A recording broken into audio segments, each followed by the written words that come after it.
Hi friends, நான் உங்கள் நண்பன் குட்டி. என் நண்பர்களுடன் கடலூர் ஓட்டி போயிட்டு வஞ்சர மீன் ஒரே மீன் 3 கிலோ அளவுக்கு வாங்கிட்டோம். மீனை பார்க்கவே டெம்டிங்காக இருக்குது. அப்படியே அண்ணன்ட்ட கொடுத்து, அண்ணா இதை வெட்டி க்ளீன் பண்ணி கொடுங்கன்னு சொன்னேன். அண்ணன் உடனே டக்குன்னு வெட்டி எல்லாத்தையும் க்ளீன் பண்ணி அப்படி வெட்டுறாரு பாருங்க. வஞ்சர மீனை ஸ்லைஸாக வெட்டுறதை பார்க்கறதுக்கே ஒரு அழகாக இருக்குங்க. முள்ளே இல்லாமல் ஒரே தண்டு நடுவில் இந்த மீனை இந்த மாதிரி ஸ்லைஸில் வெட்டி வாங்கி இதில் எலுமிச்சப்பழ சாறு, தனி மிளகாய் தூள், மீன் மசாலா, இஞ்சி பூண்டு சாந்து, மசாலா பிரியாமல் இருக்க கொஞ்சமாக கார்ன்ஃப்ளவர் மாவு, அது கூட கடைசியாக கஸ்தூரி மெத்தி எல்லை போட்டு வறுத்து எடுத்தா அப்படியே சந்தோஷத்தில் என் மனசு அலை பாயுதுங்க. இந்த வஞ்சர மீன் எவ்வளோதான் ருசியாக இருந்தாலும் ஆனால் தவாக்கல்ல வறுக்கிற செய்முறை தெரியணும் இல்லையா? அந்த மசாலா பிரியாமல் இந்த மாதிரி அப்படி தூக்கி போட்டால் கூட அதை உடையாமல் மீனை வறுக்கணும். என் சேனல் உள்ள வாங்க. என்னுடைய சேனலில் இந்த மாதிரி தான் ஷார்ட் வீடியோ ஃபன்னாக இருக்கும். கண்டிப்பாக பாருங்கள், அதுவும் உங்களுக்கு ரொம்ப பிடிக்கும். வஞ்சர மீனை இந்த மாதிரி அளவுக்கு ஸ்லைஸாக வெட்டி வாங்கிக்கணும். முக்கியமாக அந்த நடுவில் கொஞ்சம் பச்சை கடலில் சேர்ந்த கருப்பாக இருக்குது பார்த்தீங்களா, அது ஒரு பிச்சி மாதிரி கசப்பு கொடுக்கும். அதை சுத்தமாக நீங்கள் க்ளீன் பண்ணி எடுத்துக்கணும். இல்லைனா உங்களுக்கு கசப்புத்தன்மை வரும், கவிச்சத்தன்மையும் வரும்.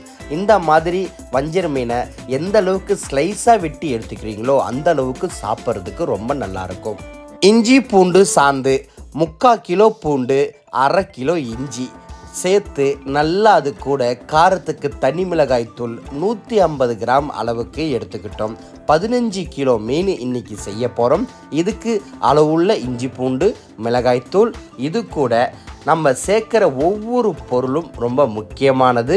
அது மட்டும் இல்லாமல் இந்த மாதிரி தனியாக மசாலா பிசைஞ்சி கலந்து மீனில் தடவி ஊற வச்சு செஞ்சாதான் உடையாமல் மசாலா பிரியாமல் சூப்பராக வரும். மீன் வறுவல் மசாலா, சக்தி மசாலா 100 கிராம் சேர்த்துக்கிட்டேன். நம்ம எப்போவுமே எல்லா தூளுமே மீனில் போட்டு நல்லா பிசைஞ்சி ஊற வைப்போம். அந்த மாதிரி ஊற வைக்காதீங்க. வீடியோவை முழுவதும் பாருங்கள். ஒரு 50 கிராம் அளவுக்கு மைதா மாவு கண்டிப்பாக உங்களுக்கு தேவைன்னா சேர்த்துக்குங்க.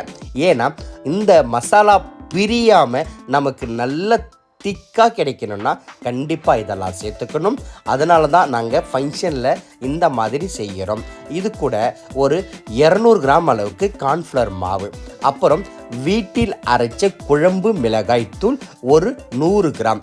ஏன் குழம்பு மிளகாய்த்தூள் சேர்க்குறோன்னா அந்த மீனோட அந்த மசாலா அப்படியே நமக்கு நல்ல கலராகவும் அது இல்லாமல் நல்லா சாப்பிட வாசனையாகவும் இருக்கும். கலருக்கு ஒரே ஒரு கேசரி பவுடர் தேவைன்னா சேர்த்துக்கிங்க. ஏன்னா நல்ல கலராக பார்க்கும் போது தான் நமக்கு சாப்பிட நல்ல இன்ட்ரெஸ்டாக இருக்கும். அது மட்டும் இல்லாமல் இது கூட கஸ்தூரி மெத்தி ஒரு 30 கிராம் அளவுக்கு நல்லா பிசைஞ்சி உடைச்சி அப்படியே அந்த மசாலா கூட சேர்த்துக்கிட்டேன். நல்ல ஒரு வாசனை கிடைக்கும். அப்புறம் இது கூட அந்த வெள்ளை எள்ளு 150 கிராம் அளவுக்கு சேர்த்து அந்த மசாலாவை தனியாக அப்படியே முட்டை ஊற்றி பிசையணும். வீடியோவில் தெளிவாக சூப்பராக காமிச்சிருக்கேன். நீங்கள் இந்த மசாலாவெலாம் நேராக மீனில் போட்டு பிசைஞ்சிங்கன்னா கண்டிப்பாக மீன் உடையும். கடைசியாக நமக்கு தேவையான சால்ட்டு, உப்பு நல்லா புரிஞ்சுக்கிங்க. சால்ட்டு, உப்பு தான் சேர்க்கணும். நிறைய பேர் கல் உப்பு சேர்த்து கரைஞ்சிடும் அப்படின்னு நினைக்காதீங்க. நமக்கு சீக்கிரமாக கரையாமல் கடைசியில் உப்போட பதம் அதிகமாகிடும். சால்ட், உப்பு சேர்த்து கொஞ்சமாக மஞ்சத்தூள் சேர்த்து இது கூட ஒரு 7-8 முட்டையை உடைச்சி பிசைஞ்சி நம்ம அதை தடவி ஊற வச்சு போடும்போது நல்ல ஒரு சாஃப்டாக ஜூஸியாக கிடைக்கும். நம்ம சேர்த்த எல்லா மசாலா கூட ஒரு 5 எலுமிச்சப்பழ சாறை புழிஞ்சி கொஞ்சமாக தண்ணி சேர்த்து நீர் மாதிரி இல்லாமல் உங்களுக்கு அள்ளி காமிக்கிறேன் பாருங்களேன். இந்த மாதிரி ஒரு ஸ்டேஜில் அப்படியே நம்ம மசாலா திக்காக கரைச்சி இதில் அப்படியே நம்ம அலசி வச்சிருக்கிற வஞ்சர மீனை எடுத்து மசாலாவில் போட்டு ஒன்றா மேலேயும் கீழேயும் அந்த மசாலாவை தடவி ஒரு தட்டில் லேயராக அடுக்கி வச்சா அப்படியே 1.5 மணி நேரம் 2 மணி நேரம் குறைஞ்சபட்சம் 1 மணி நேரம் கண்டிப்பாக ஊறணும். அப்படி ஊறி நமக்கு அந்த மீனை வறுக்கும் போது அவ்வளோ மசாலா நமக்கு சாப்பிட சூப்பராக இருக்கும். இந்த மசாலாவில் அந்த உப்பு காரம் லேசாக துடிப்பாக இருக்கும். நம்ம இந்த வடி பிரியாணிக்கு சொல்கிறோம் இல்லையா, அந்த மாதிரி. ஏன்னா இந்த ஜீரக சம்பா அரிசி மாதிரி வஞ்சர மீன் மசாலாவை செம்மையாக அப்சர்வ் பண்ணும், அதாவது உறிஞ்சிக்கும். அப்போது ஒரு துடிப்பாக அந்த உப்பு காரம் இருக்கும்போது ஊற ஊற அந்த சதை ஃபுல்லாகவே நமக்கு அந்த மசாலா சூப்பராக சாப்பிட கிடைக்கும். எந்த அளவுக்கு மீனை அழுங்காமல் குலுங்காமல் ரொம்ப கஷ்டப்படுத்தாமல் அப்படியே மசாலாவை தடவி தடவி வைக்கிறோமோ அந்த அளவுக்கு நமக்கு உடையாமல் இருக்கும். நான் சொன்னேன்ல, அந்த நடுவில் ஒரு பிச்சி மாதிரி இருக்கும், அது கசப்பு கொடுக்குன்னு சொல்லி, அதை அப்படியே பாருங்கள். இப்போ காமிச்சேன் இல்லையா, அப்படியே க்ளீன் பண்ணி சுத்தமாக சூப்பராக எடுத்திருக்கேன். கண்டிப்பாக மீனை நல்லா ஊற வைங்க. இந்த மாதிரி ஒரு தட்டில் நீங்கள் மசாலாவை தடவி தடவி ஊற வைங்க. அப்போ தான் நமக்கு அந்த மீன் வஞ்சர மீன் உடையாமல் நல்ல ஒரு ஜூஸியாக சாப்பிட சூப்பராக இருக்கும். இப்போது நான் கல்லை பற்ற வச்சு அந்த கல்லில் லேசாக உப்பு தண்ணி எண்ணெய் தடவி ஃபஸ்ட்டு தொடச்சிட்டு அப்புறம் எண்ணெய் தெளித்து விட்டு இந்த தவாக்கல்ல வறுக்கிறேன். நான் ஒருவனாகவே இந்த வீடியோ எடுக்கிறதுனால ரொம்பவும் நீட்டாக, அதாவது மசாலாவோட எடுத்து ஃபஸ்ட்டில் வைக்கிறதெல்லாம் காமிக்க முடியல. நீங்கள் எந்த அளவுக்கு ஸ்லோ ஃப்ளேமில் குறைஞ்ச அனலில் அப்படியே நீங்கள் திருப்பி திருப்பி வதக்குறீங்களோ அந்த அளவுக்கு நல்ல ஒரு ப்ரௌனிஷாக வதங்கி நமக்கு சூப்பராக கிடைக்கும்.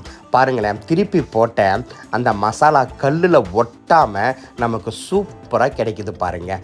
நீங்கள் அந்த மாதிரி மீனை மசாலா கல்லில் ஒட்டுச்சுன்னா நமக்கு மீனில் இருக்கிற மசாலா பிரிஞ்சிடும், நமக்கு மீனும் சீக்கிரமாக பொரிஞ்சும் கிடைக்காது. இதுதாங்க சமையல் வேலை, இதுதாங்க ஃபிசிக்கலான வேலை. இந்த மாதிரி பக்குவத்தில் தான் வஞ்சிர மீனை வறுக்கணும்.